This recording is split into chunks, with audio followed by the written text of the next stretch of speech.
how was it like when you first were approaching Beast Mode Atomic, Daniel, about being their coach? What do you like? What is the mindset going into that? So I was actually kind of blessed to be in like a very, just got a new situation and kind of unusual situation. I had 3 great players, but they were all coming off of pretty poor seasons for their standards. Dan and Beast had won Gamers 8, but that's like a 1v1, 2v2, 3v3 format. So it's not really the RLCS focused tournament that they typically kind of attribute legacy to. So, they had done poorly. They had missed the Boston Major that year, and then they'd missed Worlds. Atomic and I had missed the Boston Major, had an okay finish at Worlds, but obviously weren't happy with kind of where we were at that point.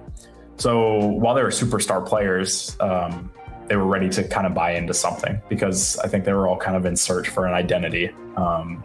And so at the beginning of that team, there was less of like an ego barrier that I had to go through, and more just, I have 3 superstar potential players who are ready to buy into anything.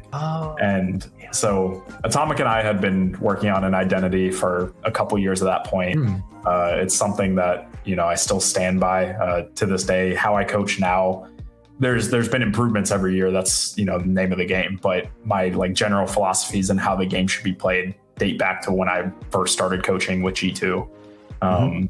So I got to bring in these amazing players who hadn't necessarily had the most structure prior to this, and they got to see the benefits of and consistency of being in a systematic or having a systematic approach to the game.